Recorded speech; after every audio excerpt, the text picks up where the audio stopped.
आप सभी का स्वागत है।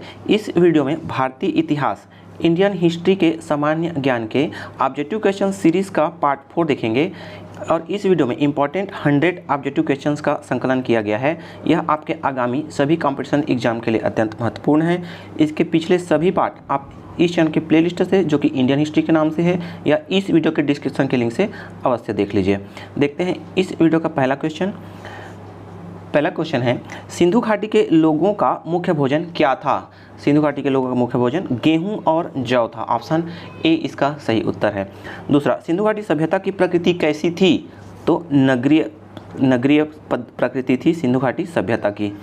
तीसरा देखिए, सिंधु सभ्यता किस युग के अंतर्गत आती है? तो ये आद्य ऐतिहासिक युग के अंतर्गत आती है सिंधु घाटी की सभ्यता। देखते हैं नेक्स्ट, चनहुदड़ो कहाँ स्थित है? चनहुदड़ो सिंध में स्थित है, सिंध प्रांत में, ठीक है, ये पाकिस्तान में है। चनहुदड़ो सिंध घाटी सभ्यता के नगरीय एवं पुरातत्व स्थल है और यह क्षेत्र पाकिस्तान के सिंध प्रांत के मोहनजोदड़ो से दक्षिण में स्थित है, ठीक है, अभी पाकिस्तान में है ये। प्राचीन भारत में द्वितीय नगरीकरण से संबंधित कौन सा क्षेत्र था? तो ये गांगेय मैदान, ऑप्शन बी इसका सही उत्तर है। ईस्ट इंडिया कंपनी निर्माण के समय इंग्लैंड का शासक कौन था? इंग्लैंड का शासक कौन था? एलिजाबेथ, ऑप्शन बी इसका सही उत्तर है। प्रारंभ में ब्रिटिश ईस्ट इंडिया कंपनी का लक्ष्य क्या था? तो ये था व्यापार, भूभाग नहीं, ऑप्शन बी इसका सही उत्तर है, ठीक है। कंपनी मूलतः व्यापार करने के लिए बनाई गई थी, लेकिन उसे कई विशेषाधिकार प्राप्त थे, जैसे युद्ध करने का अधिकार। कंपनी को ब्रिटिश राज ने यह अधिकार अपने व्यापारिक हितों की रक्षा करने के लिए दिया था, ठीक है। युद्ध करने का अधिकार कंपनी को बचाने के लिए दिया था, ठीक है। इस कारण ईस्ट इंडिया कंपनी के पास ताकतवर सेना भी हुआ करती थी, जो कि उन्होंने बाद में इनको भूभाग के लिए भी इस्तेमाल किया। किस अंग्रेज अधिकारी ने पुर्तगालियों को सौली में हराया था? तो थॉमस बेस्ट ने, ऑप्शन बी इसका सही उत्तर है, ठीक है। थॉमस बेस्ट ने अंग्रेजियों को सौली नामक स्थान पर पराजित किया था और अभी कहाँ है ये? सूरत में है, ऑप्शन, ठीक है। सौली कहाँ है? सूरत में, ऑप्शन। देखते हैं नेक्स्ट, 9वां, किस चार्टर अधिनियम के द्वारा ईस्ट इंडिया कंपनी के चीन के साथ व्यापार का एकाधिकार समाप्त कर दिया गया? तो चार्टर एक्ट 1833, ऑप्शन बी इसका सही उत्तर है। ईस्ट इंडिया कंपनी ने चीनी व्यापार का एकाधिकार कब खो दिया? तो ये 1833, ऑप्शन बी इसका सही उत्तर है। नेक्स्ट देखिए, ब्रिटिश भारतीय चिकित्सा सेवा IMS कब शुरू हुई थी? ये शुरू हुई थी 1964 ईस्वी में, ऑप्शन सी इसका सही उत्तर है। देखते हैं 12वां, भारत में ईस्ट इंडिया कंपनी की सफलता का राज क्या था? तो देखिए ऑप्शन दिया है, भारत में राष्ट्रीय भावना की कमी, तो ये है ना, भारत में ईस्ट इंडिया कंपनी की सफलता के राज है। कंपनी की सेना को पश्चिमी प्रशिक्षण मिला था तथा उसके पास आधुनिक हथियार थे, तो ये भी है सफलता का राज। भारतीय सैनिकों में राष्ट्रीय भावना का अभाव था, जिसके फलस्वरूप कोई भी जो इन्हें अच्छा वेतन दे अपनी सेवा में लगा सकता था, तो ये भी है। उपरोक्त तीनों, ऑप्शन डी इसका सही उत्तर है, भारत में ईस्ट इंडिया कंपनी की सफलता का राज। किस शासक ने ईस्ट इंडिया कंपनी को दीवानी प्रदान की थी? तो ये शाह आलम द्वितीय ने, ऑप्शन सी इसका सही उत्तर है। अंग्रेजों ने अपना पहला व्यापारिक केंद्र कहाँ स्थापित किया? तो कहाँ? सूरत में, ऑप्शन बी इसका सही उत्तर है, ठीक है। सूरत में 1608 ईस्वी में खोली, ये भी ध्यान रखिए, 1608 में। भारत के साथ व्यापार के लिए सर्वप्रथम संयुक्त पूंजी कंपनी किन लोगों ने आरंभ की? तो किन लोगों ने आरंभ की? डच ने, ऑप्शन बी इसका सही उत्तर है। डचों ने अपना पहला कारखाना कहाँ खोला था? डचों ने अपना पहला कारखाना मछलीपट्टनम में खोला था, ऑप्शन ए इसका सही उत्तर है, ठीक है। प्रथम डच गवर्नर जो पीटर बोथ थे, भारत में उन्होंने 1605 ईस्वी में मछलीपट्टनम में पहला कारखाना स्थापित किया। उसके बाद 1610 में पुलकट में, फिर सूरत में, फिर मिलीपट्टनम में और चुनसुराह में भी स्थापित किया था। देखते हैं नेक्स्ट। डचों ने अपने व्यापारिक केंद्र कहाँ स्थापित किए? तो कहाँ? नागपट्टनम, चिनसुरा और मछलीपट्टनम यहाँ स्थापित किए थे। सूरत, भरूच, आगरा में भी स्थापित किए थे। कोचीन, अहमदाबाद, पटना में भी अपने व्यापारिक केंद्र स्थापित किए थे। तो उपरोक्त सभी, ऑप्शन डी इसका सही उत्तर हो जाएगा।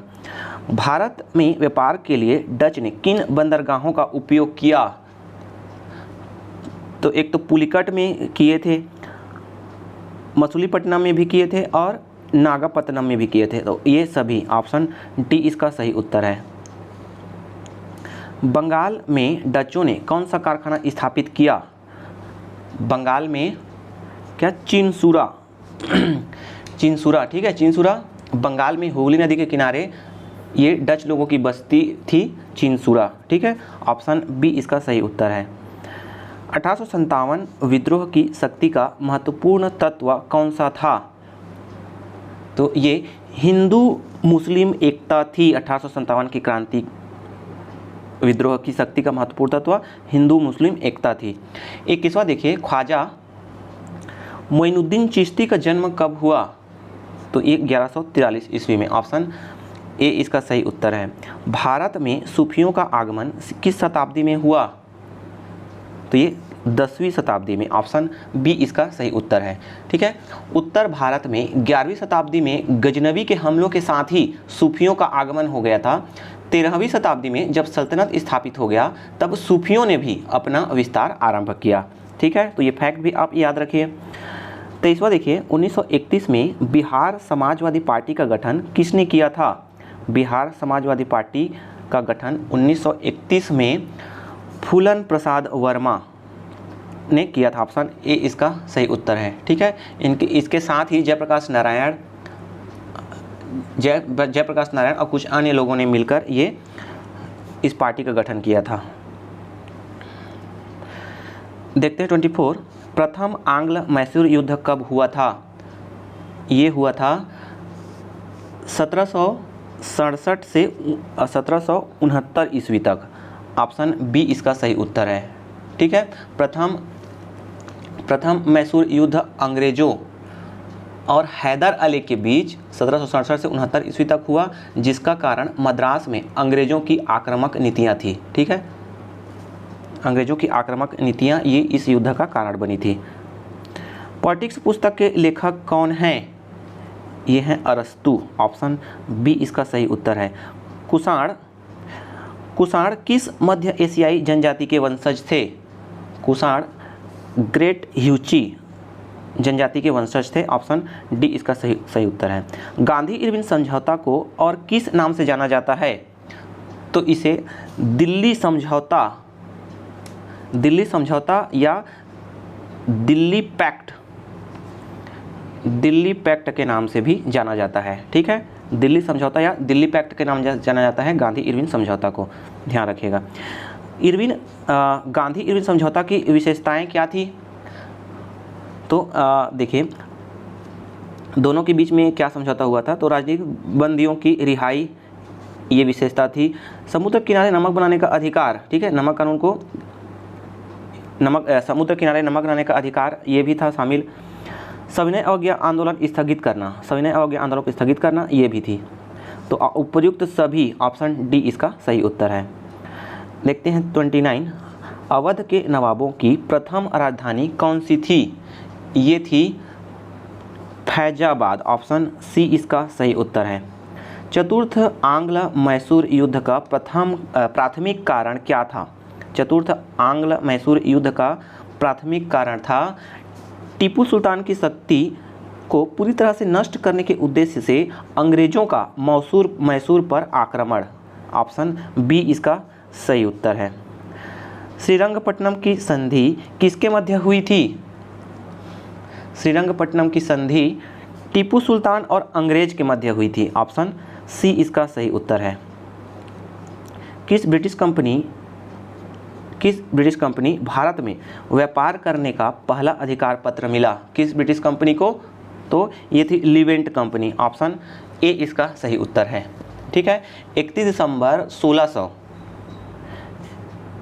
31 दिसंबर 1600 को महारानी एलिजाबेथ प्रथम ने the governor and company of merchant of London trading into the East Indies को समुद्र मार्ग से ईस्ट इंडीज के साथ व्यापार करने का पहला अधिकार पत्र प्रदान किया था। ठीक है, तो ये ध्यान रखिएगा। देखते हैं 33वां, भारत में मुद्रणालय खोलने वाले प्रथम व्यक्ति कौन थे? तो ये थे भीम जी पारेख, ऑप्शन सी इसका सही उत्तर है। देखते हैं 34, भारत में मुद्रणालय लाने वाले प्रथम कौन थे? तो किन्होंने लाया था इसको? पुर्तगालियों ने लाया था, ऑप्शन सी इसका सही उत्तर है। सर्वधर्म सम्मेलन किस देश में हुआ था? ये अमेरिका में हुआ था, ऑप्शन सी इसका सही उत्तर है। अनुशीलन समिति का संबंध किससे है? अनुशीलन समिति का संबंध क्रांतिकारी संगठन से है, ऑप्शन सी इसका सही उत्तर है। अनुशीलन समिति एक भारतीय संगठन था जिसने भारत में ब्रिटिश शासन को समाप्त करने के साधन के रूप में क्रांतिकारी हिंसा का समर्थन किया था और इसकी शुरुआत 1902 में की गई थी। ठीक है, ये सन भी याद रखिए कि अनुशीलन समिति गठन कब हुआ। 37 देखिए, भारत छोड़ो आंदोलन के दौरान जेल से फरार होकर भूमिगत गतिविधियों को किसने संगठित किया? जयप्रकाश नारायण ने, ऑप्शन डी इसका सही उत्तर है। महात्मा गांधी को देशद्रोही फकीर किसने कहा? विंस्टन चर्चिल ने, ऑप्शन बी इसका सही उत्तर है।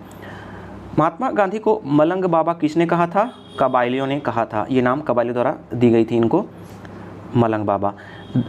40 देखिए, लंदन में ब्रिटिश इंडिया कंपनी के गठन के समय भारत का बादशाह कौन था? तो ये अकबर थे, ऑप्शन ए इसका सही उत्तर है। 41 देखिए, मुगलों एवं मेवाड़ के राणा के मध्य चित्तौड़ की संधि किस शासक के शासनकाल में हस्ताक्षरित हुई थी?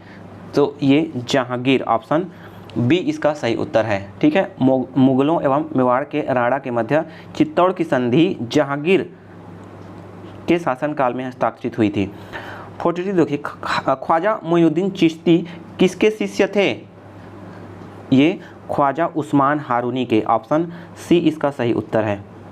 ख्वाजा मोइनुद्दीन चिश्ती की दरगाह का निर्माण किसने करवाया?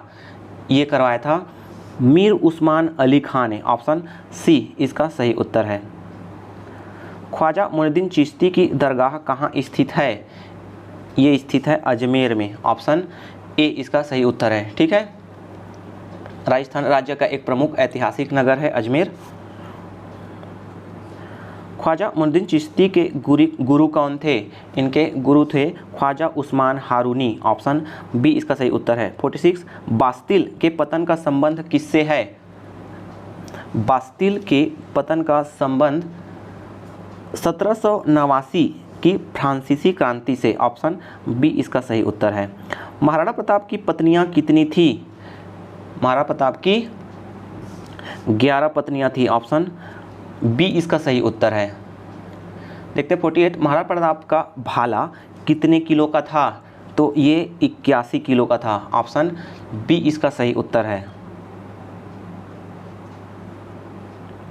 वसई की संधि कब हुई थी? वसई की संधि 31 दिसंबर 1802 को, ऑप्शन ए इसका सही उत्तर है। ठीक है, इसके अनुसार पेशवा को अपने यहाँ ब्रिटिश सेना की एक टुकड़ी रखने और खर्च के लिए 26 लाख रुपए की वार्षिक आय का अपना इलाका ईस्ट इंडिया कंपनी को सौंप देने पर सहमत होना पड़ा था। ठीक है, ये थी वसई की संधि। गांधी इरविन समझौता दिल्ली में कब हस्ताक्षरित हुआ? तो ये 5 मार्च 1931 को, ऑप्शन बी इसका सही उत्तर है। असम में सर्वप्रथम चाय कंपनी की स्थापना कब हुई थी? तो ये वर्ष 1839 में, ऑप्शन सी इसका सही उत्तर है। शिकागो सर्वधर्म सम्मेलन कब हुआ था?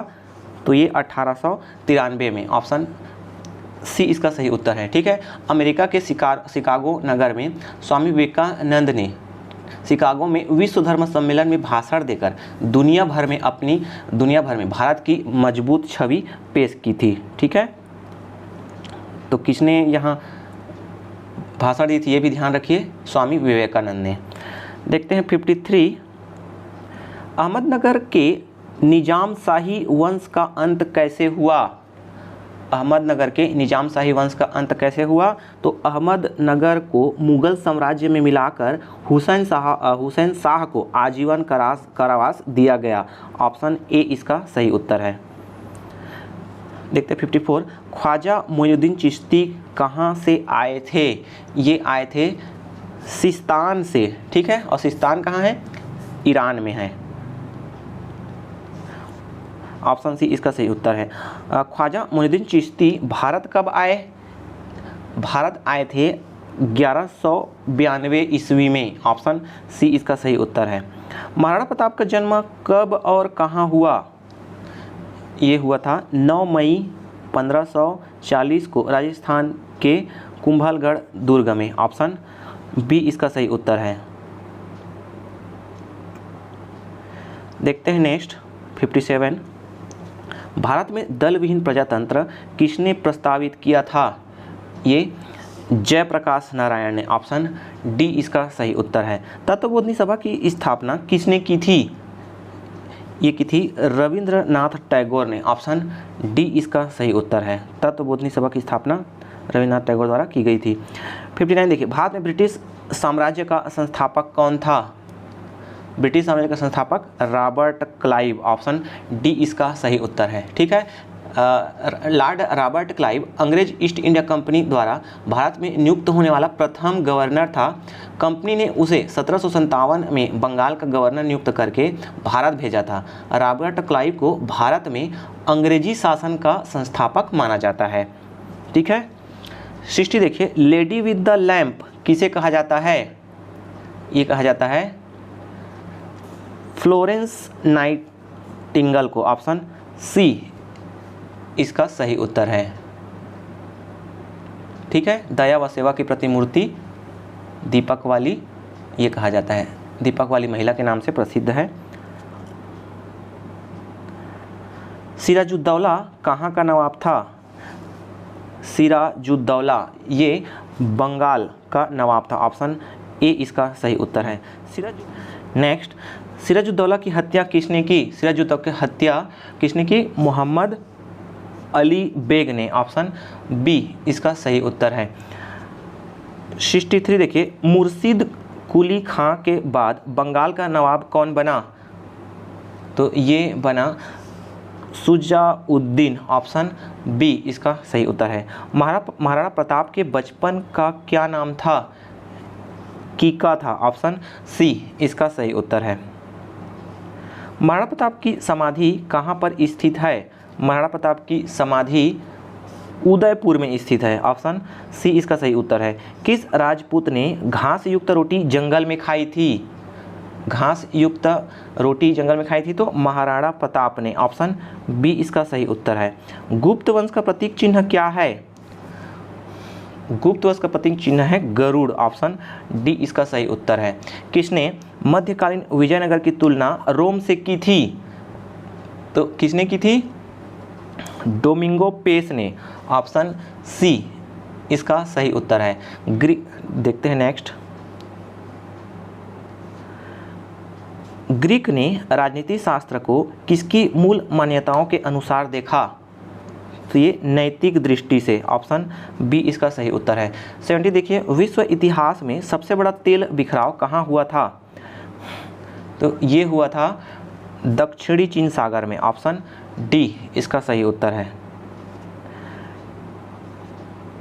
टू ट्रीटीज ऑफ गवर्नमेंट का लेखक कौन है? ये है जॉन लॉक। ऑप्शन डी इसका सही उत्तर है। किस रानी का उपनाम ब्लडी मैरी था? तो किसका? मैरी प्रथम का। ऑप्शन सी इसका सही उत्तर है। जॉन लॉक ने किस सिद्धांत का प्रतिपादन किया? जॉन लॉक ने सामाजिक संपर्क सिद्धांत प्रतिपादित किया। ऑप्शन ए इसका सही उत्तर है। शीत युद्ध का अभिप्राय क्या है? शीत युद्ध का अभिप्राय पूर्व और पश्चिम के बीच तनाव से है ना? पूर्व और पश्चिम देशों के बीच तनाव से है।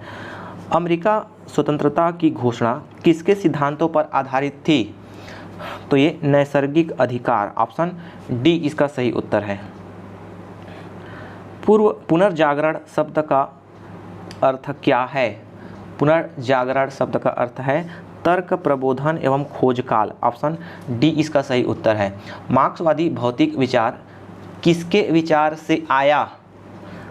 तो ये फ्यूअरबैच, ऑप्शन बी इसका सही उत्तर है। 78 देखिए, मार्को पोलो किस लिए विख्यात है? मार्को पोलो चीन, भारत और एशिया की यात्रा करने के लिए विख्यात है। रूसी क्रांति का प्रारंभ किस शहर में हुआ? रूसी क्रांति का प्रारंभ सेंट पीटर्सबर्ग में हुआ। ठीक है, और ये रूस का एक शहर है सेंट पीटर्सबर्ग। प्रकृति की ओर लौटो का नारा किसने दिया? प्रकृति की ओर लौटो का नारा रूसो ने दिया। ठीक है, रूसो ने प्रकृति की ओर लौटो का जो नारा दिया, उससे यही संकेत निकलता है कि वह छात्रों को दूषित समाज से दूर गांव की प्राकृतिक छत्र छाया में ले जाना चाहते थे। देखते हैं 81, भारत के समुद्री मार्ग की खोज किसने की थी? Vasco D gamma. Option A इसका सही उत्तर है। सूरजमल नागरमल ग्रुप ने कौन सी ब्रिटिश फर्म ली थी? तो ये मैक्लियोड, ऑप्शन ए इसका सही उत्तर है। फ्रांसिस बर्नियर किस शासक के काल में आया था? ये शाहजहां के काल में आया था, फ्रांसिस बर्नियर। 84 देखिए, दिल्ली षड्यंत्र 1912 किसके द्वारा रचा गया था? रास बिहारी बोस द्वारा दिल्ली षड्यंत्र के रचा गया था। ठीक है, रास बिहारी बोस को इस षड्यंत्र का प्रणेता माना जाता है। लॉर्ड हार्डिंग पर 23 दिसंबर 1912 को चांदनी चौक में एक जुलूस के दौरान, है ना, एक बम फेंक दिया गया था मारने के लिए, जिससे वह बुरी तरह घायल हो गए थे और इस घटना में हार्डिंग के महावत की मृत्यु हो गई थी। ठीक है, लेकिन वे बच गया था। कौन? हार्डिंग बच गया था। देखते हैं नेक्स्ट, फ्रांसवा बर्नियर किसके चिकित्सक थे? फ्रांसवा बर्नियर राजकुमार दारा सिकोह के। ऑप्शन डी इसका सही उत्तर है। अमर नायक प्रणाली क्या थी? अमर नायक प्रणाली एक प्रमुख राजनीतिक नवाचार। ऑप्शन ए इसका सही उत्तर है। वसई की संधि पर किस मराठा राजनेता ने हस्ताक्षर किए? तो ये बाजीराव द्वितीय ने। ऑप्शन ए इसका सही उत्तर है। 88 देखिए, कौन सा भारतीय राज्य अंग्रेजों के लिए दुधारू गाय था? तो ये अवध। ऑप्शन डी अवध भारतीय राज्य अंग्रेजों के लिए दुधारू गाय था। किस भारतीय शासक ने विदेशों में आधुनिक पद्धति से दूतावास स्थापित किए थे? तो ये टीपू सुल्तान। ऑप्शन डी इसका सही उत्तर है। देखते हैं 90, कौन सा ब्रिटिश अधिकारी अवध को ब्रिटिश साम्राज्य में शामिल किए जाने के पक्ष में नहीं था? तो कौन? स्लीमेन। ऑप्शन डी इसका सही उत्तर है। किस शासक ने विदेशों में आधुनिक रीति पर दूतावासों की स्थापना की थी? तो ये टीपू सुल्तान। ऑप्शन डी इसका सही उत्तर है। उत्पल वंश की राजधानी क्या थी? उत्पल वंश की राजधानी थी कश्मीर। ऑप्शन बी इसका सही उत्तर है। गांधी जी का बचपन का उपनाम क्या था? उपनाम था मोनिया। ऑप्शन बी इसका सही उत्तर है। वांडीवास के युद्ध में अंग्रेजों का नेतृत्व किसने किया? वांडीवास के युद्ध में अंग्रेजों का नेतृत्व किया था सर आयरे कोटे ने। ऑप्शन सी इसका सही उत्तर है, सर आयरे कोटे ने। वांडीवास के युद्ध में किसने किसको हराया? वांडीवास के युद्ध में ब्रिटिश ने फ्रेंच को हराया। ऑप्शन सी इसका सही उत्तर है। 96 देखिए, किस युद्ध ने भारत में फ्रेंच के भाग्य का निर्णय कर दिया? तो ये वांडीवास का युद्ध। ठीक है, वांडीवास की लड़ाई फ्रांसीसी और ब्रिटिश औपनिवेशिक साम्राज्य के बीच लड़े गए तीसरे कर्नाटक युद्ध का ही हिस्सा थी। देखते हैं कर्नाटक युद्ध किसके बीच हुआ था? कर्नाटक युद्ध अंग्रेजों व फ्रांसीसियों के बीच। ऑप्शन डी इसका सही उत्तर है। सेंट जॉर्ज फोर्ट का किला कहाँ स्थित है? सेंट जॉर्ज फोर्ट का किला तमिलनाडु में स्थित है। ऑप्शन ए इसका सही उत्तर है। 99 ब्रिटिश ने किस किले का निर्माण सबसे पहले किया? तो ये fort Saint George, option B इसका सही उत्तर है। जहांदर शाह किसके मरणोपरांत राज सिंहासन पर बैठा? जहांदर शाह बहादुर शाह फर्स्ट के मरणोपरांत राज सिंहासन पर बैठा। ऑप्शन बी इसका सही उत्तर है। ठीक है दोस्तों, यह इस वीडियो का अंतिम क्वेश्चन था। इसका नेक्स्ट सीरीज़ का वीडियो जल्द अपलोड होगा। चैनल पर पहली बार आए हैं तो सब्सक्राइब अवश्य कर लें ताकि आपको वीडियो मिल सके। अच्छा लगा तो लाइक करें। कोई सुझाव देना चाहते हैं तो कमेंट बॉक्स में अवश्य लिखें। इस वीडियो पर इंडियन हिस्ट्री, इंडिया जीके से संबंधित अपलोडेड हैं। हिंदी, कंप्यूटर सभी अपलोडेड हैं। आप चैनल के प्लेलिस्ट से या इस वीडियो के डिस्क्रिप्शन के लिंक से अवश्य देख लीजिए। वीडियो को अंत तक देखने के लिए धन्यवाद।